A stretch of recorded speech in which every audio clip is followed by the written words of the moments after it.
हळूहळू आता इतर समाजाकडे यायला लागलेले होते किंवा लागलेले आहेत. म्हणजे मराठा, शेणवी, प्रभू वगैरे अशा समाजामध्ये यायला लागले होते. कदाचित काही कालावधीमध्ये बाबासाहेब आंबेडकर जर आम्हाला मिळाले नसते, तर कदाचित आम्हीही या प्रथांनी कदाचित प्रभावित झालो असतो की काय माहिती नाही.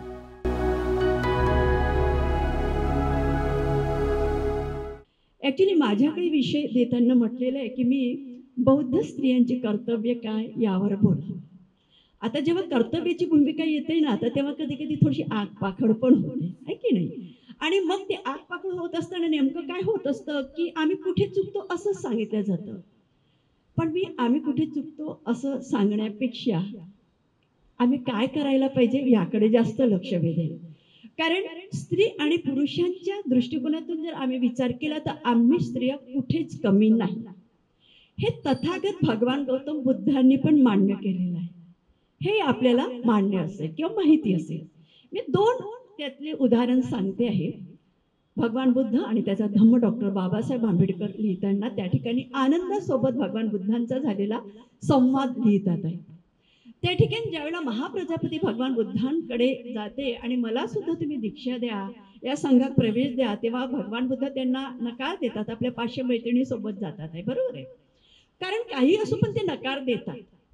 आणि मग ती महाकारुणी ती माता हे आनंदाला आपल्या वेदना सांगते. आनंदाला एक प्रश्न पडतो, की भगवंतांच्या विचारात तर असे कधीच भेद दिसला नाही. पण असं का करतात आहे भगवान बुद्ध? म्हणून ते तथागतांना प्रश्न करतात, काय आपणही त्यांच्या त्या ब्राह्मण पंडितांसारखीच का, जे स्त्रियांना शूद्र आणि हीन समजतात? आणि म्हणून ते म्हणतात, की मोक्ष मिळवण्याच्या पात्रतेची स्त्री नाही, अशीच आपले पण विचार का? त्यावेळेस भगवान बुद्ध जे उत्तर देतात ना, ते फारच मार्मिक आहे. त्या 2 वाक्यामध्ये खूप काही त्या भगवान बुद्धांच्या नजरेत आम्हास त्यांची काय स्थिती असेल हे जाणवतं. भगवान बुद्ध आनंदाला म्हणतात, "नाही आनंदा, असा आरोप माझ्यावर करू नको. मी स्त्रियांना कुठेही कमी लेखत नाही. स्त्रियांच्या संदर्भात माझ्या मनात तेवढाच सन्मान आहे. स्त्री सुद्धा पुरुषांप्रमाणे निर्वाण पद प्राप्त करणे इतकी लायक आहे, हा मला विश्वास आहे. माझं काही व्यावहारिक कारण आहेत, मी त्याला नकार देतो आहे."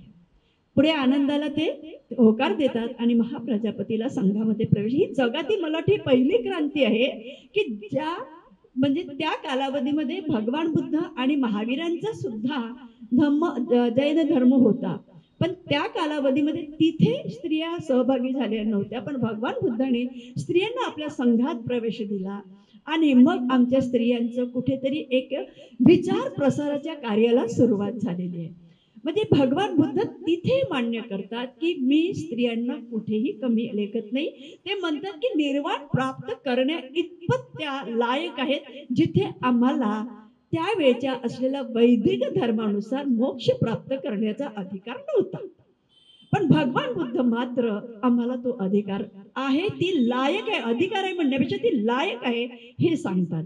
दुसरं एक परत आपल्याला सांगते आहे, भगवान बुद्ध प्रसेनजिताशी चर्चा करत असतात आणि चर्चा करत असताना प्रसेनजिताचा एक दूत येतो आणि प्रसेनजिताच्या कानामध्ये सांगतो आणि ते माहिती दिल्याबरोबर प्रसेनजित राजाचा चेहरा थोडासा उतरतो. त्यावेळेला भगवान बुद्ध जे जाणायचे ते जाणून जातात आणि मग भगवान बुद्ध त्यांना प्रश्न म्हणतात, राजा चेहरा उतरायला काय झालं? त्यावेळेला प्रसेनजित राजा म्हणतोय, की राणी मल्लिकाला मुलगी झालेली आहे, कन्या झालेली आहे. आणि मग भगवान बुद्ध म्हणतात, राजा मुलगी होणं हे फार चांगलं आहे. अरे ती 7 भांडारापैकी एक अत्यंत अनमोल भांडार म्हणजे कन्या आहे. जे आपण म्हणतो ना 7 भांडार म्हणजे अत्यंत सुख संपन्नतेचे जे 7 भांडार म्हटलं, त्या 7 भांडारापैकी कन्या हे अत्यंत अनमोल अशा पद्धतीचं भांडार आहे. अरे याच कन्येच्या पोटी अनेक राजे महाराजे सम्राट जन्म घेतात. यांच्यावर संस्कार तीच करते आहे. तिला ती जन्माला आली म्हणून तू असा नाराज होऊ नको. बघा किती मोठं, म्हणजे आजपासून जवळपास 2.5-3,000 वर्षापूर्वी भगवान बुद्ध स्त्रियांच्या संदर्भामध्ये ही भूमिका ठेवतात आहे. आणि मग आपण बघतो की त्याच्यानंतर आपण बघतो की बौद्ध धम्मामध्ये अनेक थेरी होऊन गेलेल्या आहेत. त्या थेरींनी धम्माचा प्रचार प्रसार करत असताना जीवनाचा अर्थ लोकांना समजावून सांगितलेला आहे. म्हणजे एकंदरीत जर आपण सांगितलं तर भगवान बुद्धांच्या कालावधीपासून आम्हा स्त्रियांचं स्थान हे अगदी बरोबरीच आहे. आणि त्यात जर आम्ही डॉक्टर बाबासाहेब आंबेडकरांचा विचार केला तर डॉक्टर बाबासाहेब आंबेडकर तर म्हणतात की मी समाजाची प्रगती तिथे समजतो ज्या समाजामध्ये स्त्रियांची प्रगती खऱ्या अर्थाने झाली असेल. म्हणजे ज्या समाजामध्ये स्त्रियांची प्रगती झाली असेल तो समाज खरा प्रगतिवान असतो. आणि खरोखरच आमचा जो आंबेडकरी समुदाय आहे ना, हा खरोखरच समुदाय मी भाग्यवान म्हणणार नाही, नशीबवान म्हणणार नाही, पण अत्यंत प्रगतिशील आहे. कारण त्या समाजामध्ये स्त्रियांची प्रगती व्हायला प्रथम सुरुवात झालेली आहे. जो समाज अनेक कालावधीपर्यंत हीन दीन अगदी चिखलात गळतेला होता आणि स्त्रियांना काहीच मान नव्हतं, काहीच नव्हता. म्हणजे ब्राह्मण स्त्रियांना तर सन्मान नव्हताच नव्हता. पण आमच्या बहुजन समाजाला, आमच्या अस्पृश्य समाजातील स्त्रियांना तरी कुठला सन्मान होता. पण किमान रोजीरोटीसाठी बाहेर जाऊ शकत होते. केशवपन करण्याची स्थिती आमच्याकडे नव्हती. सती जाण्याची प्रथा आमच्याकडे नव्हती. पण ताराबाई शिंदे म्हणतात आहे, ताराबाई शिंदे स्त्री पुरुष तुलना या ग्रंथात म्हणतात की उच्चवर्णीयांचे हे जे सगळे होते ना प्रथा परंपरा हळूहळू आता इतर समाजाकडे यायला लागलेले होते किंवा लागलेले आहेत. म्हणजे मराठा, शेणवी, प्रभू वगैरे अशा समाजामध्ये यायला लागले होते. कदाचित काही कालावधीमध्ये बाबासाहेब आंबेडकर जर आम्हाला मिळाले नसते तर कदाचित आम्हीही या प्रथांनी कदाचित प्रभावित झालो असतो की काय माहिती नाही.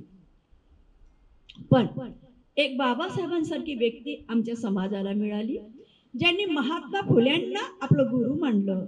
त्यांच्या समानतेच्या स्त्रियांच्या शिक्षणाची ज्यांनी सुरुवात केली, त्या शिक्षणाच्या सुरुवातीला किंवा त्या विचारांना त्यांनी घेतलं, समाजामध्ये त्यांच्या कार्याला घेतलं आणि मग त्यांचं लक्ष ते म्हणतात की या देशामध्ये खरंच स्त्रियांची प्रगती होणं अत्यंत महत्वाचं आहे. आणि म्हणून महाडच्या सत्याग्रहाच्या वेळेला स्त्रियांना प्रबोधन करताना ते म्हणतात की तुम्हाला आता हे सगळं असं सोडून द्यायचं आहे. तुम्हाला कुटुंबाचा भार वाहता वाहता आता समाजाचे भार व्हायला सुद्धा सुरुवात करायची आहे. कोल्हापूरच्या सभेमध्ये संबोधन करताना बाबासाहेब म्हणतात आहे की आता स्त्रियांनी डोक्यावरचा पदर जरा कमरेला खोचावा आणि आता समाजाच्या चळवळीमध्ये आता त्यांनी सहभागी व्हायला पाहिजे.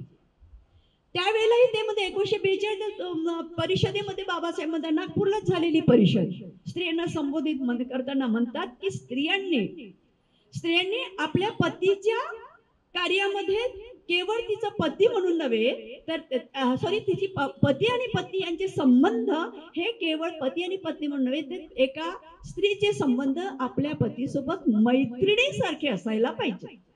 कारण बघा कधी कधी माणूस पत्नी म्हणून तिला सांगायला घाबरेल पण मैत्रीण म्हणून घाबरणार नाही, आहे की नाही. आपण आपली गुपित मित्र मैत्रिणींजवळच ओपन करतोय ना. म्हणजे इतकी लेवल आपली असायला पाहिजे. एक मैत्रीण म्हणून त्यांचे संबंध, मित्र मैत्रीण म्हणून संबंध असायला पाहिजे. बाबासाहेब म्हणतात आणि ते म्हणतात की पत्नीने आपल्या पतीच्या प्रत्येक कार्यामध्ये सहभागी व्हायला पाहिजे, त्याला पूर्णपणे सहकार्य करायला पाहिजे. पण त्याचबरोबर म्हणतात की समजा तो पती तुमच्यावर अन्याय करणारा असेल तर त्या विरोधात सुद्धा उभं राहता यायला पाहिजे. म्हणजे एकाच भाषणामध्ये डॉक्टर बाबासाहेब आंबेडकर आम्हाला दोन भूमिका देतात. एका बाजूला पूर्णपणे सहभागी, जर तो व्यक्ती आम्हाला खरोखर सहकार्य करणारा असेल, आमचा मान सन्मान करणारा असेल तर आम्हाला पतीच्या कार्यात सहकार्य केलंच पाहिजे. पण तो जर आमचा अपमान करणारा असेल तर आम्हाला जबाब पण विसरता यायला पाहिजे. बरोबर की नाही. आम्हाला बरेचदा असं म्हटलं जातं म्हणे तुमच्या समाजामध्ये रमाई एवढी सही झाली, किती त्यागी होती आणि म्हणे आता काही ह्या बायका त्याग करायला लागले का. कोणता त्याग करतात. आता कधी कधी प्रश्न पडतो की यांनी बाबासाहेब आंबेडकरांसारखे काम करावे ना. आम्ही अगदी बरोबरीने रमाईसारखं उभेच राहू. म्हणजे यांनी रोज संध्याकाळी दारू पिऊन यावं आणि आम्ही रमाईसारखं त्याग सहन करावा का. कधी कधी हाही प्रश्न पडतो की नाही. म्हणजे एखाद वेळेला जर आम्ही रमाईची भूमिका करायला तयार आहोत तर समाजातल्या आमच्या पुरुषांनी ज्योतिबांची भूमिका करायला तयार असायला पाहिजे. कारण आम्हाला सावित्री मिळाली ज्योतिबांमुळे, बरोबर आहे. पण आम्हाला समाजाला बाबासाहेब मिळाले रमाईच्या त्यागामुळे, हेही आम्हाला विसरता कामा नये. ह्या दोन्ही भूमिका आम्ही केवळ स्त्रियांनी लक्षात घेणं महत्वाचं नाही, तर हे आमच्या समाजातील कुटुंबातील पुरुषांनी सुद्धा लक्षात घेणं अत्यंत महत्वाचे आहे. आम्ही बाबासाहेबांची पाईक आहोत, आम्ही सावित्रीच्या लेकी म्हणतो, आम्ही रमाईच्या लेकी म्हणतो, तेव्हा समानतेची भूमिका आमच्यामध्ये असणं अत्यंत महत्वाचं आहे असं मला तरी वाटतं. बरोबर आहे. मग अशा वेळेला माझी भूमिका काय असेल? मी आई म्हणून आधी माझी भूमिका अत्यंत महत्वाची, कारण जाता जाता ज्ञानेश्वर दादांनी फार सुंदर आपल्याला एक प्रकारे एक ज्याला आपण चेतना दिलेली आहे. मी टोला म्हणणार नाही, याला चेतना दिलेली आहे की आम्हाला काय करायचं आहे. मी येते तिकडे त्याही भागाकडे, पण बघा की आम्ही जेव्हा कुटुंबामध्ये आई म्हणून माझी भूमिका आहे, बरोबर आहे, मी आई आहे कुटुंबाची. जरी आम्ही म्हणतो की समाज कुटुंबाचे दोन रथ आहेत, रथ आहे, एक रथ आहे, रथाचे दोन चाक आहेत, एक स्त्री आहे आणि एक पुरुष आहे. विचार करा, त्या कुटुंबामध्ये त्या स्त्रीला अत्यंत गौण स्थान असेल, ती अशिक्षित असेल, वारंवार तिचा नवरा तिला अपमान करत, तुला काही समजत नाही, तुला हे नाही, तुला ते नाही समजत असेल, ती तिचा मानसिक विकास होईल का? ती आपल्या मुलांना घडवण्यामध्ये तितकी सक्षम होईल का? प्रत्येक गोष्ट सांगताना ती म्हणे तुझे बाबा रागवतील, तुझे बाबा रागवतील, म्हणजे मी काय करणार आहे? प्रत्येक गोष्ट सांगताना ते तुझे बाबाच म्हणतील, तुझ्या बाबांनाच विचार. तर माझी भूमिका आई म्हणून मी काय आहे? मी 9 महिने त्या गर्भाला माझ्या पोटामध्ये गर्भामध्ये ठेवलं, त्या 9 हत्तीचं बळ एकवटून मी त्याला जन्म दिला, त्याचं सिंचन केलं, वर्षभर त्याला दूध पाजलं, अंगाखांद्यावर खेळवलं, त्याला बोट धरून चालवायला शिकवलं, आणि जेव्हा त्याच्यावर संस्कार करण्याची वेळ येते तर मी प्रत्येक वेळेला म्हणते तुझे बाबा म्हणतील, तुझे बाबा म्हणतील ते. माझी काहीच नाही का भूमिका? हेही मला समजली पाहिजे, बरोबर की नाही? आणि हे मलाही समजली पाहिजे आणि माझ्या घरातल्या पुरुषाला सुद्धा समजली पाहिजे की माझी भूमिका सुद्धा माझ्या मुलांसाठी त्यांच्या इतकीच महत्वाची आहे. मी बाबासाहेबांची लेक आहे, मी ज्योतिबांच्या विचारांनी प्रभावित आहे, माझ्यावर बुद्ध धम्माचे संस्कार आहेत, त्या अष्टांग मार्गाने मी प्रेरित आहे, मी रमाईचा स्वाभिमान माझ्यामध्ये आहे, जिजाऊची कर्तबगारी ही माझ्यामध्ये आहे. ह्या सगळ्या गोष्टी जर माझ्यामध्ये आहे तर त्या विचारांनी मला संस्कारित होणं सुद्धा महत्वाचं आहे, आणि संस्कारित होत असताना मला तीच भूमिका पार पाडण्यासाठी माझ्या सहकार्याची सुद्धा जबाबदारी आहे. मग ही जबाबदारी पेलवत असताना आधी माझी जबाबदारी काय आहे? मी आई आहे, मी माझ्या मुलाला आणि मुलीला जन्म देते आहे. कुटुंबामध्ये 2 मुलं आहेत, एक आता आपण होते सुरुवातीला 4-4 मुलं असायची, 3-3 4-4 मुली झाली की एका मुलासाठी वाट पाहिली जायची. आता आम्ही मुलासाठी वाट पाहत नाही. आम्हाला एक मुलगा असला की आणि एक मुलगी आहे, मला फक्त एकच मुलगी आहे, बरोबर आहे. मी नाही वाट पाहिली मुलासाठी, कारण मला माहित होतं मी ज्या विचारांनी प्रभावित होती त्या विचारांच्या प्रभावाने मला असं वाटत होतं की ही माझी मुलगी हे बरंच काही काम करू शकते. एक उदाहरण मी तुम्हाला देते बघा. असे समाजामध्ये वेगवेगळ्या प्रसार आहे. ज्यावेळेला माझी मुलगी मला वाटतं एक 7-8 वर्षाची होती, माझ्याकडे एक भिक्खू आले. आता भिक्खूंचा आदर करणं हे आपलं कर्तव्य असते, पण कधी कधी आता प्रश्न पडते की नुसतं ते चिवर घातलं म्हणजे त्यांना भिक्खू समजून त्यांच्यासमोर लोटांगण टाकणंही योग्य नव्हे. जोपर्यंत आपण त्या भिक्खूंच्या संपर्कात जात नाही, त्या भिक्खूंच्या विचारांशी आपला संपर्क येत नाही, तो जेव्हा त्या विचारांमध्ये आपल्याला असं वाटतं की योग्य मार्गदर्शन करणार आहे, तोपर्यंत त्यांच्या संपर्कात किंवा त्यांच्यामध्ये लोटांगण टाकणं योग्य नाही. जनरली आपल्या समाजाची भूमिका झाली, त्यातही विहारात जाणारे मी त्याला आपण म्हणू की त्यांच्यावर मुद्दाम दोषारोपण करतो असं नाही, पण एक अनुभवाने मी हे सांगते आहे की आपल्याला ओळखता यायला पाहिजे.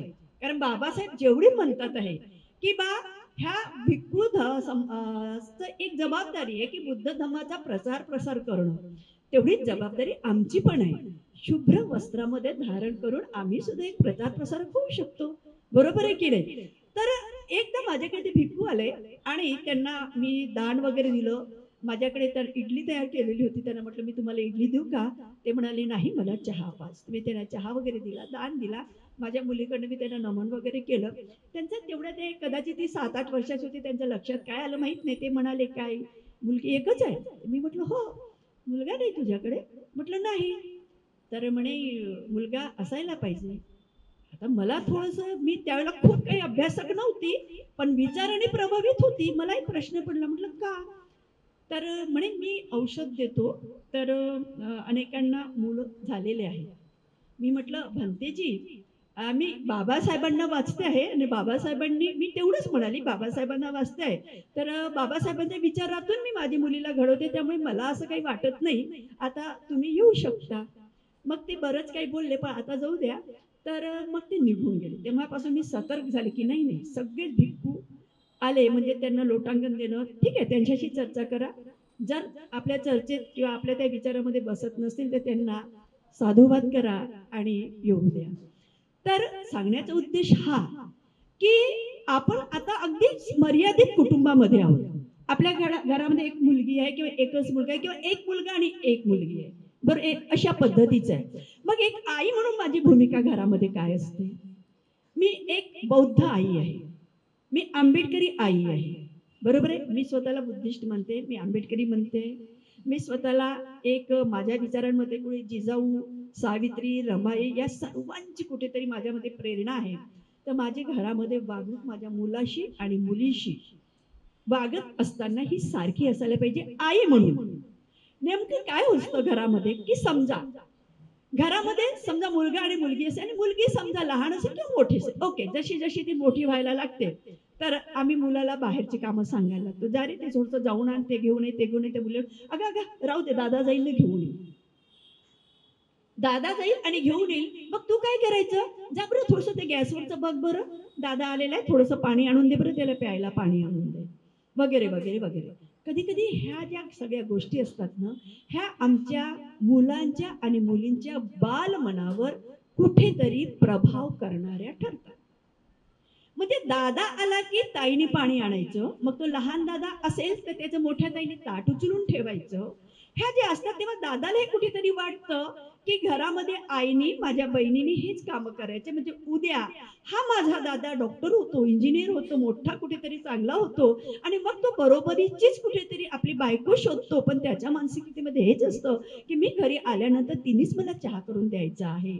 तर मग अशा वेळेला कधी-कधी घरामध्ये वादंग निर्माण होतात. कारण आज आमची सून, आमची मुलगी पूर्णपणे बरोबरीने शिकलेली झालेली आहे. बरोबर आहे की नाही? आणि आमची मुलगी, आमची सून आता नोकरी करणारी झालेली आहे. तीही आमच्या मुलासोबत जर घरी येत असेल आणि प्रत्येक वेळेला जर तीच आम्ही मानसिकता ठेवत असू, की तिनेच चहा आणायचा, तिनेच स्वयंपाक करायचा, तर मग अशा वेळेला जरा ती पण थकते आहे ना. मग अशा वेळेला आमच्या थोड्याशा भूमिका बदलायला पाहिजेत की नाही? मग ही माझी आधी भूमिका आहे, की मला माझ्या मुलाला संस्कार करत असताना म्हणायचं, की "बेटा, हे मी आज माझे जे कामं करते, मी घरी आहे, कारण मला नोकरी नसेल किंवा काही असेल, पण करते बेटा. कदाचित तुझ्या बाबांचे 2 शब्द आताच्या परिस्थितीत ऐकते, पण तुझी बायको ते ऐकणार नाही बरं. काळ बदललेला असेल, कारण तुझी बायको तुझ्या बरोबरीने शिकलेली असेल. मग अशा वेळेला तू हीच जर भूमिका ठेवशील ना, तर कुटुंब आपलं उद्ध्वस्त व्हायला लागेल. बरोबर आहे की नाही? तर यासाठी आम्हाला त्याच वेळेला माझ्या मुलाला सतर्क करणं महत्वाचं आहे. त्याचबरोबर माझ्या मुलीलाही तेवढंच सतर्क करणं महत्वाचं आहे. एका बाजूला मुलाला असं सतर्क करताना एक आई म्हणून माझी भूमिका असेल, की बेटा, तुला मी जरी घडवत असेल, तरी माझ्या संस्काराने तुला दुसऱ्यांच्या घरी जायचं आहे. ते घर तुला प्रफुल्लित करायचं आहे. बुद्धाच्या संस्काराने मी तुला प्रेरित केलेले आहे. बाबासाहेबांच्या विचारांनी प्रेरित केलेलं आहे. तुला बरोबरीचे एज्युकेशन दिलेलं आहे. तुला कुठल्याच याच्यामध्ये नाही. पण त्यांनी म्हणायला नको, की आई कुठेतरी मुलीच्या संस्कारात कमी पडलेली आहे.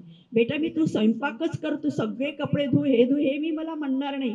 पण इतरांशी वागत बोलत असताना मात्र तुझं आचरण हे योग्य असायला पाहिजे. तुझ्या हातातून, शब्दातून हे अशा कृत्या असायला पाहिजेत, की इतरांनी दुखवायला नको. कारण काही शब्द किती भारी असतात ना. कारण शब्दच काय म्हणतात, की शब्दाने पेटतात घरे-दारे, देश आणि माणसे सुद्धा, आणि शब्दच विझवतात पेटलेल्या माणसाच्या मनाची आग. बरोबर आहे? म्हणजे शब्दामध्ये किती किमया असते. ह्या शब्दाने आम्हाला पेटवता येतं. आपण बघतो ना, आता हे देश पेटलेलं आहे. काय कशाने पेटलेलं आहे? हे राजकारण्यांच्या शब्दांनीच पेटलेलं आहे ना. लोकांच्या भावना, लोकांचे मेंदू वेगवेगळे करण्याची कामं कोणी केलेले आहे? शब्दांनीच केलेले आहे. आम्ही मात्र अगदी निशब्द होऊन किंवा बुद्धीला बाजूला ठेवून अगदी मेंढकासारखे त्या शब्दांनी अशी आग डोंग करून होतो आणि समाज पूर्ण पेटवून टाकलेला आहे. आणि म्हणून वामन निंबाळकर फार छान म्हणतात आहे की शब्दांनीच पेटतात घरेदारे माणसे आणि देश सुद्धा, आणि शब्दच विझवतात पेटलेल्या माणसाच्या मनाची आग. आपले शब्द हे पेटलेल्या माणसाच्या मनाची आग विझवणारे असायला पाहिजे. ज्ञानेश्वर दादांनी एक जाता जाता फार सुंदर तुम्हाला म्हटलेलं आहे की बघा, आणि खरंच सांगते, मी ज्या समाजात जन्माला आले ना त्या समाजाचा आमचा आणि या आंबेडकरी समुदायाशी फारसा संबंध नव्हता. लहानपणापासून ज्ञानेश्वर दादांचा संबंध आला, मी त्यांच्याच समाजात जन्माला आले, पण माझा अजिबात संबंध नव्हता. आणि माझा दृष्टिकोन त्यांच्याकडे पाहण्याचा जरा आगळा वेगळाच होता, प्रामाणिकपणे तुम्हाला सांगते. कारण माझ्या घरामध्ये ते संस्कारच नव्हते ना. माझ्या घरामध्ये ते संस्कार असले होते. मी ज्या समाजात ज्या पद्धतीने कुटुंबात जन्माला आले, तर त्यामुळे असं हे आंबेडकरी समुदाय, बुद्ध म्हणजे आम्हाला असं वाटायचं की अरे बापरे, बुद्ध म्हणजे हे ह्या लोकांचे काहीतरी वेगळे आहे, आणि आंबेडकर म्हणजे तर नकोच रे बाबा. कारण BA ला असताना आंबेडकर मला साहित्य होतं आणि त्याच्यामध्ये निळी पहाट नावाचं पुस्तक होतं. ते निळी पहाट नावाचं पुस्तक आणि त्याला एक गारंबीचा बापू श्रीनाथ पेंडसे यांची एक ते पुस्तक होतं, वीज म्हणाली धरतीला, विवा शिरवाडकरांचं पुस्तक, असं 3 पुस्तकं होती. आणि 3 पुस्तकांमध्ये 2 पुस्तकांची म्हणजे तिन्ही पुस्तकांवर 20-20 मार्काचा प्रश्न येतो, त्यापैकी 2 कंपल्सरी असतात. तर मी काय करावं? मी कोणाला तरी विचारलं, म्हणजे निळी पहाट काय आहे ग? ते म्हणजे ते नाही का ते आंबेडकर म्हणतात त्यांच्या समाजाचं काहीतरी आहे. मी बाजूला करून दिलं. मग मी काय वाचलं? वीज म्हणाली धरतीला, गारंबीचा बापू. म्हणजे या मानसिकतेमध्ये मी होते. पण ज्या वेळेला नंतर मी ह्या समाजामध्ये आले, समाजामध्ये लग्नानंतर जरी मी आले असेल तरी लग्नामुळे माझ्यात कुठलाच प्रभाव पडलेला नाही, हे सुद्धा तुम्हाला प्रामाणिकपणे सांगते. जोपर्यंत तुम्ही वाचणार नाही आणि वाचून अनुभव करणार नाही, तोपर्यंत तुम्ही कुठल्याच मार्गाने, सत्याच्या मार्गाने किंवा कुठल्याच त्या अनुभवाच्या मार्गावर चालू शकत नाही. कारण आपण एही पसिक उपनायक म्हणतो की नाही, या आणि पहा, अत्त दीप भव, स्वतः प्रकाशित व्हा. म्हणजे तुम्ही जर वाचता, आता वाचन करणारे तर भरपूर असतात, नाही असं नाही, पण वाचन करत असताना आपल्याला त्या गोष्टीवर विचार पण तर करता यायला पाहिजे ना. बरोबर आहे. कदाचित माझ्यामध्ये ते बुद्धिमत्ता असेल विचार करण्याची, त्या साहित्याच्या संपर्कात आल्यानंतर, आणि मग तो विचार केला असेल. पहिल्यांदा मी ज्योतिबांनाच वाचलं, सावित्रीला वाचलं, आणि मग कुठेतरी माझ्यातील ओबीसी स्त्री जागी झाली, आणि मग मला असं वाटायला लागलं की बापरे, ज्या समाजात मी जन्माला आले त्या समाजामधली ही पहिली स्त्री या देशातली, मी तर म्हणेल जगातील, की जिने त्या स्त्रियांच्या हातामध्ये लेखणी दिली, त्या स्त्रीपासून आम्ही किती दूर आहोत. कारण त्या स्त्रीने दीनदलितांच्या हातामध्ये लेखणी दिली आणि आम्ही एका वेगळ्या उच्चवर्णीयांच्या विचारसरणीने प्रभावित होतो. म्हणून आम्हाला सावित्रीची किंमतच कळली नाही, आम्हाला ज्योतिबांची किंमतच कळलेली नाही. पण डॉक्टर बाबासाहेब आंबेडकरांनी ज्योतिबांना, सावित्रीला जिवंत ठेवलं.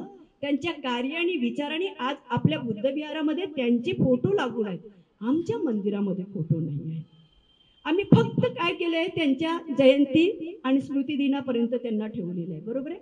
सांगण्याचा उद्देश काय की हे सगळं आपण जेव्हा करतो, जोपर्यंत म्हणजे स्त्री ही एवढी सक्षम असायला पाहिजे की जोपर्यंत वाचत नाही, वाचून विचार करत नाही, तोपर्यंत ती प्रगतिशील होऊ शकत नाही. कारण सावित्रीला, कारण हे ज्योतिबा म्हणतात सावित्रीला, एका त्यावेळेला पुन्हा ऑब्झर्वर नावाचं जे वृत्तपत्र होतं त्यामध्ये सांगताना ज्योतिबा म्हणतात आहे की या देशामध्ये अनेक दुष्ट प्रवृत्ती आहेत, भाषाभेद आहे, धर्मभेद आहे, जातीभेद आहे, लिंगभेद आहे, इतके दुष्ट प्रवृत्ती आहेत. म्हणून कोणत्या प्रवृत्तीला हात घालावा हा विचार करत असत बसण्यापेक्षा जे दोष ज्या समाजात किंवा ज्या दोषांनी जो समाज किंवा जी व्यक्ती जास्त प्रभावित आहे त्या व्यक्तीपासून सुरुवात करणं मला अधिक महत्वाचं वाटतं. आणि त्यांच्या लक्षात आलं की या सर्व धर्माच्या दोषांनी प्रभावित कोण झालेली आहे? स्त्री झालेली आहे. आणि त्यामुळे स्त्रीला प्रभावित करणं, स्त्रीला विद्या देणं, कारण स्त्री जर शिकली तर ती आपल्या कुटुंबाला आणि समाजाला चांगल्या पद्धतीने शिक्षित करू शकते. आणि म्हणून त्यांनी स्त्रियांसाठी शाळा काढल्या. बरोबर आहे. डॉक्टर बाबासाहेब आंबेडकर तेच म्हणतात की समाजाची प्रगती तेव्हाच होईल जेव्हा तुमच्या समाजातील स्त्री शिकेल. तिची जर प्रगती झाली असेल तर आपोआप कुटुंबातील प्रगती व्हायला लागेल. आता माझी जबाबदारी आहे की मला प्रगतिशील व्हायला पाहिजे. मग प्रगतिशील होणं म्हणजे काय? खूप शिक्षण होणं घेणं. बघा, डॉक्टर बाबासाहेब आंबेडकर म्हणतात शिक्षण म्हणजे काय? शिक्षण म्हणजे बुद्धीला सत्याकडे, भावनेला माणुसकीकडे आणि शरीराला श्रमाकडे नेण्याचा मार्ग म्हणजे शिक्षण. बुद्धीला सत्याकडे, भावनेला माणुसकीकडे आणि शरीराला श्रमाकडे नेण्याचा मार्ग म्हणजे शिक्षण. आम्ही आमची बुद्धी, आमची माणुसकी आणि आमचे श्रम या पारड्यांवर आलोत का? हा एक महत्वाचा प्रश्न आहे. कारण ज्ञानेश्वर दादांनी जे म्हटलं त्यात असत्य काही पण नाहीये. मी बाकीच्या स्त्रियांना अजिबात म्हणणार नाही. म्हणून मी म्हटलं की मी घरात कशी वागते, मी कशी विचार करते, मी काय बोलते, कसं बोलते, माझ्या नवऱ्याचे आणि माझे संवाद घरामध्ये कसे आहेत, मी माझ्या मुलाशी कसं बोलते आणि माझ्या मुलीशी कसं बोलते, मी माझ्या मुलगा आणि मुलीमध्ये कामाची तफावत कशी करते, मी काय घालते, कुठे जाताना कशी राहते, कशी बोलते, मी समाजात वावरत असताना माझी मुलगी माझ्याकडे बघत असते आणि माझं अनुकरण माझी मुलगी करत असते. जर मी चुकत असेल तर आपोआप माझी मुलगी सुद्धा चुकायला लागेल. बरोबर आहे? म्हणून एक आई म्हणून माझी भूमिका आहे की मला आधी पूर्णपणे माझी बुद्धी सत्याकडे नेणारी असायला पाहिजे, माझी भावना माणुसकीकडे नेणारी असायला पाहिजे, माझी भावना कुठेही झुकणारी नको. आज आपण बघतोय की मला असं वाटतं माझे शेवटचं 5 मिनिटं राहिले. ओके, तर आज आपण बघतोय की सध्याच्या स्थितीमध्ये आम्ही शिकलो, उच्च विद्या विभूषित झालो. स्त्रियांच्या संदर्भामध्ये मी आई म्हणून घरामध्ये एक विद्या विभूषित, उच्च विद्या विभूषित म्हणून मी स्त्री आहे. पण माझी भावना, माझी श्रद्धा जर चुकीच्या मार्गाने जात असेल तर माझ्या मुलीवर मी संस्कार करू शकत नाही. मी एक बौद्ध आई म्हणून ही भूमिका मांडत आहे. मी इतर समाजाविषयी बोलणार नाही, कारण मला कोणाचा ग्लास कसा आहे हे मला सांगण्याचा अधिकार नाही. मला माझा ग्लास स्वच्छ ठेवायचा आहे. माझ्या ग्लासमध्ये माझा काचेचा ग्लास आहे आणि काचेच्या ग्लासमध्ये माझं अगदी पाणी भरलेलं आहे. एक पितळीचा ग्लास आहे, त्या पितळीच्या ग्लास मधलं पाणी दिसत नाहीये. जे पाणी दिसत नाही त्याच्यावर मी बोलणार नाही, पण माझा स्वच्छ ग्लास आहे आणि या ग्लास मधलं पाणी मला नितळ पूर्ण ते स्वच्छ दिसतंय. ते माझं पाणी स्वच्छ किती असायला पाहिजे, इकडे माझी जास्त लक्ष असायला पाहिजे. आपण नेहमी काय करतो, त्या समाजातल्या स्त्रिया अशा करतात त्या, आणि जाऊ द्या त्या समाजातल्या स्त्रिया काय करतात, मला माझी प्रगती करायची. कारण अजूनही आमचे ओबीसी समाजातील स्त्रिया ह्या तुमच्याकडे बघा, त्या बौद्ध स्त्रिया कशा प्रगती करतात. एका काळामध्ये म्हणत होत्या, आता तुम्ही नक्कीच प्रगती केलेली आहे, पण कुठेतरी काहीतरी चुकताना दिसतंय, हे मी माझ्या अनुभवातून सांगते. आणि म्हणून ते ज्ञानेश्वर दादा म्हणतात की आजही जेव्हा डॉक्टर बाबासाहेब आंबेडकरांनी आम्हाला बुद्ध धम्म दिला, हा इतका का कमी पडलाय? आम्ही आता 22 प्रतिज्ञा घेतलेल्या आहेत. ह्या 22 प्रतिज्ञेमध्ये 21वी प्रतिज्ञा मला इतकी महत्वाची वाटते. म्हणजे पहिल्या 5 मी याला म्हणणार नाही, त्याला म्हणणार नाही, त्याला म्हणणार नाही. मग हे 2-4 शब्द, 2 देवांचे 4 देवांचे शब्द बाबासाहेबांनी घेतले असेल तर बाकीच्या देवांचे शब्द घेणे का गरजेचे आहे का? आम्हाला समजून घेता यायला पाहिजे. त्याच्यानंतर 21वी प्रतिज्ञा ते म्हणते की माझा नवा जन्म झालेला आहे. अरे माझा जर नवा जन्म झालेला आहे तर माझे जुने पांघरून मी सगळे काढून ठेवलेले आहे. मी नवीन विचाराने प्रेरित झालेली आहे. बाबासाहेबांना उगाच 22 प्रतिज्ञा करायची गरज पडली का? अष्टांग मार्ग होते ना, पंचशील होते तुमच्याकडे देण्यासाठी, पण याच्याशिवाय त्यांना त्या प्रतिज्ञा कराव्या लागल्या. कारण त्यांना माहित होतं की माझा समाज हा कसा आहे. माझ्या समाजामध्ये अजूनही ह्या सगळ्या गोष्टी रुजलेल्या नाही, हा पूर्ण परंपरेमध्ये होत्या. आणि त्यावेळेला आणि म्हणून बाबासाहेबांनी त्या प्रतिज्ञा दिल्या. आणि त्यावेळेच्या आमच्या पूर्वजांनी घरातले सगळे होते नव्हते पूर्वापारचे सगळे देव टोपलीमध्ये गुंडाळून तलावात विहिरीत टाकले. आणि आता नवीन 3री-4थी पिढी हळूहळू देव घरात आणायला लागले. कुठे जातो आम्ही? म्हणजे ज्या वेळेला आमचा समाज शिकलेला नव्हता त्यावेळेला मात्र त्यांनी बाबासाहेबांच्या शब्दावर काय म्हटलं की माझ्या घरचा देवारा देवानी नव्हे तर माझ्या घरचा देवारा हा पुस्तकाने सजला पाहिजे. आणि त्याने पुस्तकाने सजवलं म्हणून आमची प्रगती झाली. आणि आज मात्र आमच्या हातात सगळं आपलं, कारण आमच्या ह्या मागच्या पिढीला आणि आता येणाऱ्या पिढीला कुठलाच संघर्ष करावा लागत नाही. पण संघर्ष भयानक आहे. जर आम्ही असेच वागत बसलो तर तुमचा संघर्ष भयानक होणार आहे. तर याकडे आपण लक्ष देणं महत्वाचं आहे. ही सर्वात महत्वाची भूमिका आमच्या स्त्रियांची राहणार आहे. घरामध्ये आम्हाला काय पुजायला पाहिजे, काय नको, कुठे वाकायला पाहिजे, कुठे नको, कुठे मोडायला पाहिजे, कुठे चालायला पाहिजे, ह्या सगळ्या गोष्टीकडे जर आम्ही लक्ष केलं तर मला असं वाटतं की आमचं कुटुंब एक संस्कारित होऊ शकतं. शेवटचे जाता जाता माझ्या 4 ओळी मी तुम्हा सर्वांना जय भीम घेतलं. मी ओबीसी समाजात जन्माला आले. बरेचदा लोक आपली पण लोक जय भीम घेताना कोणाचा आपल्या समाजाचा लोक आले की जय भीम पटकन म्हणते, हा माझा अनुभव. पण मी अगदी जय भीम म्हणते.